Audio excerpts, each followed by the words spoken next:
मालती देवी के घर पर रोज रात के खाने को लेकर लड़ाई होती थी कि रात का खाना कौन बनाएगा। मालती देवी की दोनों बहुएं एक नंबर की कामचोर और आलसी थी।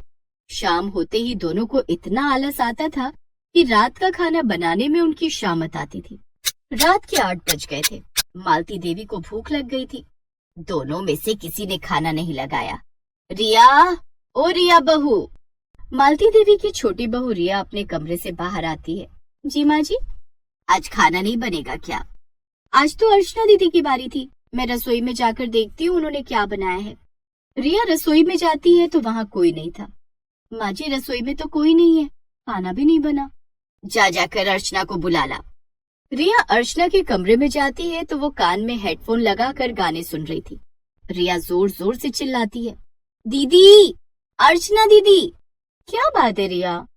आपको माँ जी बुला रही हैं। अर्चना बाहर मालती देवी के पास आती है। माँ जी, आपने मुझे बुलाया? अर्चना बहू, अभी तक खाना क्यों नहीं बनाया? रात के 8 बज गए हैं। राहुल और संदीप के आने का वक्त हो गया है। माँ जी, रात का खाना मैं क्यों बनाऊं? कल रात का खाना मैंने बनाया था, तो आज रात का खाना रिया बनाएगी ना। मैं रात का खाना क्यों बनाऊंगी? मैंने सुबह का नाश्ता और दोपहर का खाना भी बनाया था। मैं बहुत थक गई हूँ, मैं तो अपने कमरे में आराम करने जा रही हूँ। माँ जी, रोज रोज रात का खाना मैं नहीं बनाऊंगी। आप एक काम कीजिए, पूरे महीने का एक चार्ट बना दीजिए कि कौन कौन कब कब खाना बनाएगा। 5 लोगों के परिवार में अब खाना बनाने के लिए चार्ट बनाना पड़ेगा। माँ जी, मैं संदीप जी को फोन करके बोल देती हूँ कि वो खाना बाहर से ले आए। अर्चना अपने पति संदीप को फोन करती है। संदीप जी, आज आप सबके लिए बाहर से खाना पैक करा कर ले आइए। मैं खाना बाहर से ले तो आऊंगा, लेकिन लेट हो जाएगा। अभी मैं ऑफिस से निकला हूँ। अब खाना पैक कराने होटल जाऊंगा तो मुझे घर आने में 10 बज जाएंगे। कोई बात नहीं, 10 बज जाए तो बज जाए, लेकिन मैं तो खाना नहीं बनाने वाली। संदीप सबके लिए खाना पैक कराकर रात के 10 बजे घर आता है। भूख के मारे मालती देवी की आंतें कुलबुला रही थी। वो तो खाने पर टूट पड़ती हैं। माँ जी, थोड़ा इंतजार तो कर लेती, मैं सबके लिए खाना परोस ही रही थी। बहू, मैं रात के 8 बजे से खाने का इंतजार कर रही हूँ, अब मुझसे नहीं रहा जा रहा था। बाकी लोग भी खाना खाकर सोने चले जाते हैं। दूसरे दिन अर्चना ने सुबह और दोपहर का खाना बनाया। शाम होने वाली थी। आज सुबह और दोपहर का खाना दीदी ने बनाया है। रात का खाना बनाने की जिम्मेदारी मुझ पर आ जाएगी। मैं अपना फेवरेट टीवी सीरियल नहीं छोड़ने वाली। रिया ने अपने दाहिने हाथ की उंगली पर पट्टी बांध ली और उस पर लाल रंग लगा लिया। अर्चना ने रिया की उंगली देखी। ये तुम्हारी उंगली को क्या हो गया रिया? सुबह तक तो तुम्हारी उंगली बिल्कुल ठीक थी। देखो ना दीदी, आज शाम बाथरूम के दरवाजे से मेरी उंगली कुचल गई। बहुत दर्द हो रहा है। अब रात का खाना कौन बनाएगा? आपको ही बनाना पड़ेगा दीदी। मैंने आज सुबह और दोपहर का खाना बनाया है, मैं रात का खाना नहीं बनाऊंगी। तभी अर्चना के पास संदीप का फोन आता है। हेलो अर्चना, आज मेरे कुछ दोस्त रात के खाने पर घर आ रहे हैं, तुम कुछ अच्छा सा बना लेना। संदीप फोन रख देता है। दोस्तों को भी आज ही आना था। अब अर्चना को सबके लिए अकेले ही पकवान बनाने पड़ते हैं। रिया रसोई में आकर कहती है, दीदी, आज तो आपने बड़ा अच्छा खाना बनाया है, बड़ी अच्छी खुशबू आ रही है। रिया गाजर के हलवे की तरफ हाथ बढ़ाती है। अभी खाने को हाथ मत लगाना रिया, पहले सारे गेस्ट खा लेंगे, उसके बाद किसी को खाने को मिलेगा। ये क्या दीदी, जब मैं खाना बनाती हूँ तब तो मैं ऐसा नहीं करती। अर्चना गुस्से में वहां से चली जाती है। थोड़ी देर बाद जब संदीप अपने दोस्तों के साथ घर आता है तब, संदीप, आज आप रात के खाने का हिसाब कर ही दो कि कौन रात का खाना बनाएगा। मैं तो आज के बाद रात में रसोई में नहीं जाने वाली। हाँ, तो मैं भी रात में रसोई में नहीं जाने वाली। रिया, ये सब क्या है? घर में मेहमान आए हैं और तुम हो कि झगड़ा कर रही हो? राहुल रिया को चुप कराता है। अर्चना टेबल पर सबके लिए खाना लगाती है। वाह भाभी जी, क्या खाना बनाया आपने, मजा आ गया। हाँ, ऐसा लग रहा है जैसे किसी रेस्टोरेंट में बैठकर खाना खा रहे हैं। पनीर की सब्जी और मिलेगी भाभी जी। हाँ, लीजिए ना भाई साहब। अर्चना सबको खाना खिलाती है। सारे मेहमान खाना खाकर चले जाते हैं। फिर घर की औरतें खाना खाने बैठती हैं। संदीप जी, आपने रात के खाने का क्या सोचा है? बेटा, रात का खाना बनाने के लिए काम वाली रख ले। मैं रोज रोज की किचकिच से तंग आ गई हूँ। कम से कम वक्त पर 2 रोटी तो मिलेगी। ठीक है माँ।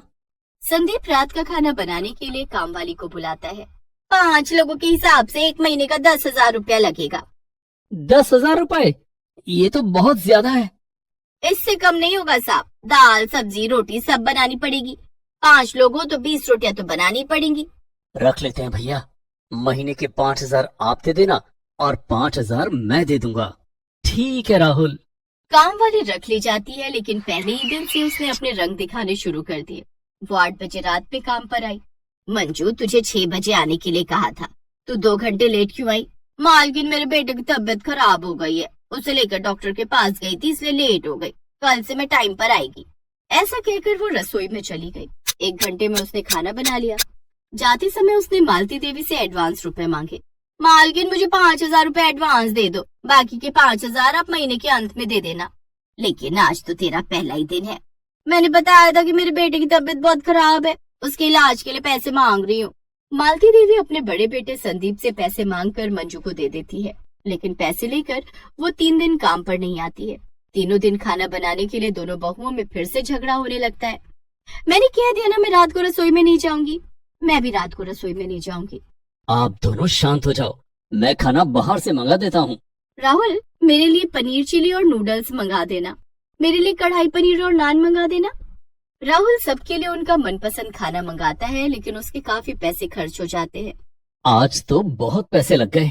रात का खाना बहुत महंगा पड़ रहा है। काम वाली को 10,000 रुपए देने के बाद भी बाहर से खाना मंगाना पड़ रहा है। तुम दोनों चिंता मत करो, कल से रात का खाना मैं बनाऊंगी। 2 दिन तक रात को मालती देवी रसोई में जाकर सबके लिए खाना बनाती हैं। तीसरे दिन जब मंजू काम पर आती है, मंजू, तू 3 दिन क्यों नहीं आई? मालकिन, मेरे बेटे को अस्पताल में भर्ती करना पड़ा। मैं 3 दिन से अस्पताल में थी तो काम पर कैसे आती? उस दिन मंजू ने खाना बनाया तो सबने राहत की सांस ली। थैंक गॉड कि मंजू काम पर आ गई। लेकिन मंजू कुछ दिन काम पर आने के बाद फिर गायब हो जाती है। उसके न आने पर रात को रसोई में कोई नहीं जाता। मालती देवी को ही रात का खाना बनाना पड़ता। इस तरह मंजू महीने के 15 दिन छुट्टियों पर ही रही और महीने के आखिर में आकर वो पूरे पैसे भी ले गए। ये सब कुछ देखकर संदीप, राहुल और मालती देवी ने कुछ डिसाइड किया। दूसरे दिन मंजू काम पर नहीं आई। माँ जी, आज मंजू क्यों नहीं आई? उसे मैंने काम से निकाल दिया है। माँ जी, आपने मंजू को काम से निकाल दिया तो रात का खाना कौन बनाएगा? उसी समय संदीप और राहुल ऑफिस से घर आ जाते हैं। अरे, आप दोनों इतनी जल्दी घर आ गए? अभी तो शाम के 6 बजे हैं। हाँ, अब से हम दोनों जल्दी ही घर आएंगे। इतना कहकर दोनों भाई रसोई में चले जाते हैं। संदीप सबके लिए चाय बनाने लगता है और राहुल सब्जी काट रहा होता है। चाय बनाने के बाद संदीप सबको चाय देता है। भैया, ये चाय आपने बनाई है? हाँ रिया। राहुल कहाँ है? वो रसोई में है। रिया और अर्चना दोनों रसोई में जाती हैं तो देखती हैं कि राहुल सब्जी बना रहा होता है। राहुल, ये आप क्या कर रहे हैं? सब्जी बना रहा हूँ। लेकिन सब्जी आप क्यों बना रहे हैं? तो कौन बनाएगा? मंजू को आप लोगों ने काम से क्यों हटा दिया? तभी संदीप वहाँ आ जाता है। मंजू महीने में 15 दिन काम पर आकर महीने के पूरे 10,000 रुपए ले गई। बाकी के 15 दिन हमने बाहर से खाना मंगाया, या फिर माँ ने खाना बनाया, या फिर माँ ने खाना मंगाया। हम इतने पैसे बर्बाद नहीं कर सकते और ना ही बुढ़ापे में माँ से काम करवा सकते हैं। इसलिए हम दोनों भाइयों ने ये डिसाइड किया है कि अब से रोज हम ऑफिस से जल्दी घर आएंगे और रात का खाना हम दोनों मिलकर बनाएंगे। लेकिन इससे आप लोगों की जॉब पर इफेक्ट पड़ेगा। हाँ, इस तरह रोज रोज आप लोग ऑफिस से जल्दी घर आएंगे, ये ठीक नहीं है। कुछ तो करना पड़ेगा रिया, या तो हम लोग नौकरी कर लें या रात का खाना बना लें। तो हमने रात की रसोई की जिम्मेदारी उठाने की सोची है। आखिर माँ को वक्त पर खाना देना हम भाइयों की ही जिम्मेदारी है। नहीं संदीप, हमें माफ कर दीजिए। आप दोनों ने हमारी आंखें खोल दी। ये जिम्मेदारी हमारी है जिसे हम भूल गए थे। आप दोनों कमरे में जाकर आराम कीजिए। आज से रात का खाना मैं बनाऊंगी। नहीं दीदी, आप अकेले खाना नहीं बनाएंगी, मैं आपकी मदद करूंगी। उस दिन से दोनों बहुएं मिलकर रात का खाना बनाने लगी और मालती देवी के परिवार में रात की रसोई का झगड़ा खत्म हो गया।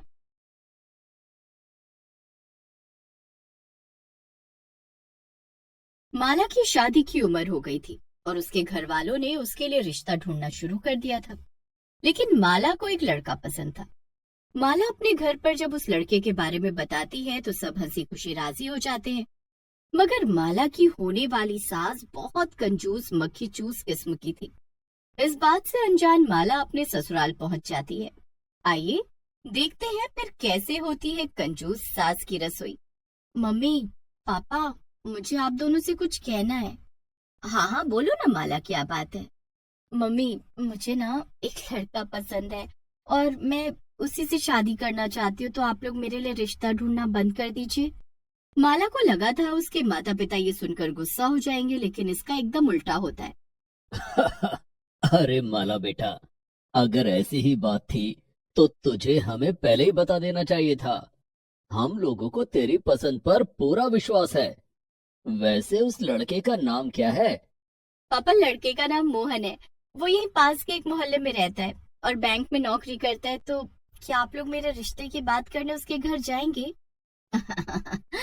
जरूर बेटा, पहले हम उसके घर के बारे में थोड़ा पता करेंगे और फिर हम खुद वहाँ रिश्ते की बात करने जाएंगे। तो बिल्कुल चिंता मत कर। ये सुनकर माला बहुत खुश हो जाती है। उसे तो यकीन ही नहीं हो रहा था कि आखिर उसकी शादी मोहन से होने वाली थी। लेकिन कुछ दिन में जब माला के मम्मी पापा अपने जानने वाले लोगों से मोहन के घर के बारे में पता लगवाते हैं, तो वो थोड़ा परेशान हो जाते हैं। मम्मी पापा, क्या हुआ? कोई बात है क्या? आप लोग इतने परेशान क्यों लग रहे हैं? बेटा माला, हमने मोहन के घर वालों के बारे में पता किया और हमें एक अजीब बात पता चली है। क्या? वो क्या मम्मी? हमने सुना है कि मोहन की माँ बहुत कंजूस है। उनकी कंजूसी के किस्से तो पूरे शहर में मशहूर हैं। भला तू वहाँ कैसे रह पाएगी बेटा? ये सुनकर माला निराश हो जाती है। देखो बेटा, हम तुम्हें मना नहीं कर रहे। शादी करने का फैसला तुम्हारा है। अगर तुम अभी भी यही चाहती हो कि हम वहाँ रिश्ते की बात लेकर जाएं, तो हम चले जाएंगे। लेकिन हमारे ख्याल से तो ये तुम्हारे लिए ठीक नहीं। पापा मम्मी, आप दोनों चिंता मत करिए। कंजूस होना कोई गलत बात थोड़ी है। मैं सब संभाल लूंगी। लेकिन मुझे शादी तो सिर्फ मोहन से ही करनी है। उसकी माँ की कंजूसी से मुझे क्या करना? माला के मम्मी पापा फिर कुछ नहीं कहते हैं और अगले ही दिन जाकर माला के रिश्ते की बात कराते हैं। कुछ ही दिनों में माला और मोहन की शादी भी हो जाती है और माला अपने ससुराल चली जाती है। शादी के अगले दिन सुबह सुबह माला उठती है और सोचती है, आज ससुराल में मेरा पहला दिन है। सबसे पहले सबको बढ़िया चाय बनाकर पिलाती हूँ और कुछ अच्छा सा नाश्ता खिलाती हूँ। उसके बाद घर की पहली रसोई में दोपहर में खीर और अच्छा अच्छा खाना बनाऊंगी। लेकिन जैसे ही माला किचन की तरफ बढ़ती है, उसकी सास उसे रोक देती है। अरे अरे, क्या हुआ बहू? किचन में क्या करने जा रही हो? वो माँ जी, वो सबके लिए कुछ चाय नाश्ता बनाने जा रही थी। चाय का सुनकर माला की सास सुमन हड़बड़ा जाती है और उससे कहती है, अरे नहीं नहीं बहू, हम सुबह सुबह चाय नहीं पीते। अरे तुम्हें पता भी है चाय पीने से कैंसर हो जाता है। तुम तो एक काम करो, पानी गर्म कर दो। ये सुनकर माला तो हैरान ही रह जाती है। क्या? पानी? हाँ, सुबह सुबह गरम गरम पानी पीना सेहत के लिए अच्छा होता है ना। तो सबके लिए पानी गरम कर दो। और कल शादी में बहुत सी रोटियां बच गई थी, उन्हें गरम कर दो, हम सब अचार से खा लेंगे। क्या? सच में? हाँ और क्या। भला उन सब रोटियों को बर्बाद थोड़ी करना है, इसीलिए तो मैं उन सबको घर ले आई थी। जाओ सबके लिए नाश्ता तैयार करो, जैसा मैंने कहा है ठीक वैसे ही। माला चुपचाप किचन में चली जाती है और पानी गर्म करने लगती है। इसके बाद वो रोटियां गर्म करती है और जाकर डाइनिंग टेबल पर रख देती है। सभी लोग बिना कुछ बोले वही नाश्ता करने लगते हैं, इसलिए माला को भी करना पड़ता है। नाश्ते के बाद माला अपने कमरे में जाती है और सोचने लगती है, कितना अजीब परिवार है, कैसी सास है मेरी। भला अपनी बहू को ससुराल में पहले दिन कोई बासी रोटी और गर्म पानी पिलाता है। हद हो गई। अब तो मैं अपनी पहली रसोई में क्या बनाऊंगी ये भी समझ नहीं आ रहा। माला जाकर अपनी सास से ही पूछ लेती है, माँ जी, आज मेरी पहली रसोई है ससुराल में, तो खाना क्या बनाऊं? सास ये सुनकर सोच में पड़ जाती है। अगर अब ये खाना बनाने गई तो बड़ा सामान बर्बाद कर देगी, काफी नुकसान हो जाएगा। एक काम करती हूँ, इसे मना कर देती हूँ। क्या हुआ माँ जी, क्या सोचने लगी? बताइए ना क्या बनाऊं? अरे माला, रहने दे, ये सब हमारे यहाँ नहीं होता। और वैसे भी तूने सुबह पानी गर्म किया तो था ना, उसी को पहली रसोई मान ले। आज खाना मैं बना दूंगी, तू जाकर आराम कर। हाँ अच्छा ठीक है माँ जी। माला जाकर सो जाती है। जब वो दोपहर के खाने के लिए उठती है और जाकर देखती है तो दंग रह जाती है। माँ जी, ये सब क्या है? अरे बहू, शादी के खाने में रोटियों के साथ साथ दाल वगैरह भी बची थी, मगर दाल बहुत गाढ़ी हो गई थी, इसलिए मैंने उसमें जरा पानी डालकर उसे गर्म कर दिया। और रोटियां तो थी ही, हम सब मिलकर अब दाल रोटी खा लेते हैं। माला को तो ये सब देखकर चक्कर ही आने लगते हैं और वो अपने कमरे में वापस चली जाती है। वो अपनी माँ को फोन लगाती है और उनसे कहती है, माँ, आपने तो एकदम सही कहा था, मेरी सास बहुत ही ज्यादा कंजूस है। मुझे तो बिल्कुल समझ नहीं आ रहा मैं क्या करूँ। हमारे घर में तो ऐसा बिल्कुल नहीं होता था। अब मैं क्या ही कहूँ माला बेटा, हमने तो पहले ही मना किया था। माला फोन रख देती है और सोच में पड़ जाती है। अगले कुछ दिनों तक ऐसा ही चलता रहता है और सास लगातार यही करने लगती है। वो कभी घर में सबको बासी खाना खिलाने लगती तो कभी बिना नमक शक्कर का खाना बनाती, जिससे पैसे कम खर्च होते। एक दिन तो हद ही हो जाती है जब माला कमजोर होने की वजह से अचानक से बेहोश होकर गिर जाती है। माँ, माँ, माला बेहोश हो गई। जल्दी से उसके लिए नींबू पानी ले आओ। माला की सास जल्दी से किचन में से नींबू पानी लेकर आती है और मोहन को देती है। ये ले बेटा, पिला दे इसे। मोहन पहले माला के ऊपर थोड़ा पानी छिड़कता है और फिर उसे नींबू पानी पिलाता है, लेकिन नींबू पानी पीते ही माला उसे उगल देती है। छी, ये कैसा नींबू पानी है? न इसमें चीनी है न नमक। क्या? हाँ बेटा, वो मैंने सोचा सिर्फ नींबू डालूंगी तो फायदा होगा, इससे चीनी नमक भी बच गया। ये सुनकर मोहन को बहुत गुस्सा आता है, लेकिन वो कुछ कहता इससे पहले ही माला बोल देती है, मोहन रहने दो, कुछ मत कहो। माँ जी, मुझे कुछ दिन के लिए अपने मायके वापस जाना है, क्या मैं जा सकती हूँ? ये सुनकर सास खुश हो जाती है। बहू जा रही थी, इसका मतलब खाने पीने में और बचत। हाँ हाँ, क्यों नहीं, जाओ बहू, और जब तक तुम्हारा मन करे अपने मायके में मजे करना। इसके बाद माला अपने मायके आ जाती है। उसे देखकर उसके मम्मी पापा खुश तो बहुत होते हैं, लेकिन सबसे पहले उसकी माँ यही कहती है कि माला कितनी दुबली हो गई है। माला, ये तूने अपना क्या हाल कर रखा है? क्या तुझे अपने ससुराल में खाना नहीं मिलता? हाँ बेटा, तू कितनी दुबली हो गई है। अब मैं क्या बताऊं मम्मी पापा, मेरी सास इतनी कंजूस है कि मुझे तो समझ ही नहीं आता मैं क्या करूं। अरे बेटा चल, पहले मैं तुझे खाना खिलाती हूँ। हाँ बेटा, और मैं बाजार से तेरी मनपसंद मिठाई लेकर आता हूँ। माला के मम्मी पापा उसकी खूब सेवा करते हैं और उसे खिलाते पिलाते हैं। शाम को माला अपने ससुराल जाने के लिए फिर से तैयार हो जाती है। अरे माला, इतनी भी जल्दी क्या है जाने की, थोड़ा रुक जाओ। नहीं माँ, मैंने सोच लिया है, अब मुझे वापस जाना है और अपनी सास को सुधारना है। अब बहुत हो गया, क्योंकि अगर ऐसे ही चलता रहा तो आगे मेरे बच्चों का क्या होगा? सही कह रही है तू माला, पर तू करेगी क्या? देखती जाओ माँ, कुछ दिन में अपने आप पता चल जाएगा। इतना कहकर माला अपने ससुराल वापस पहुंच जाती है। अरे बहू, तू तो बड़ी जल्दी वापस घर आ गई, क्या बात है? माँ जी, मैं क्या सोच रही हूँ, क्यों ना हम कल घर में सत्यनारायण भगवान की कथा रखें। भगवान के काम में सास भी मना नहीं कर पाती और अपनी बहू से कहती है।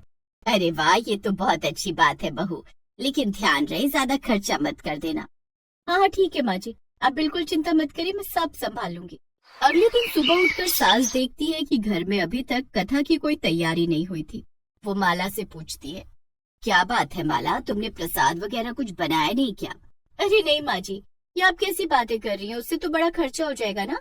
मैं अभी एक काम करूंगी, मोहल्ले में जाकर के सभी को कथा का न्योता दे आऊंगी और सबसे कहूंगी कि अपने घर से थोड़ा थोड़ा सामान ले आए, जैसे आटा, चीनी, मेवा, दही। और फिर जब सब आ जाएंगे तो हम उसी सामान से प्रसाद बना लेंगे।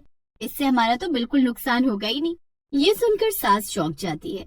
ये तुम कैसी बात कर रही हो बहू, भला हम क्या कथा मांग मांग कर कराएंगे? तो क्या माँ जी, और मैं क्या कहती हूँ, हम थाली प्लेट इस्तेमाल करने की बजाय केले के पत्तल का इस्तेमाल करेंगे।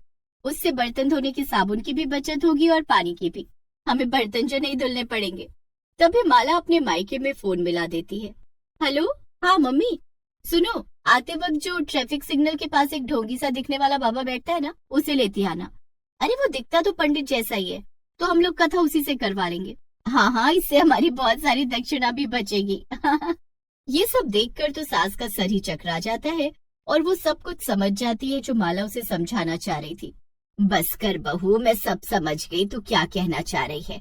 रुक जा, बस कर, आज से रसोई तू ही संभालना, मैं बिल्कुल भी कंजूसी नहीं करूंगी, और आज कथा भी तू ही करा अच्छे से, मैं कुछ नहीं बोलूंगी। ये हुई ना बात माँ जी। इसके बाद माला बड़े अच्छे से कथा करवाती है और अगले दिन से घर की रसोई वही संभाल लेती है। अब माला के ससुराल में भी रोज अच्छा अच्छा खाना बनता था और सब खुशी से रहते थे। धीरे धीरे माला की कंजूस सास को भी अकल आने लगी कि पहले वो कितना गलत करती थी।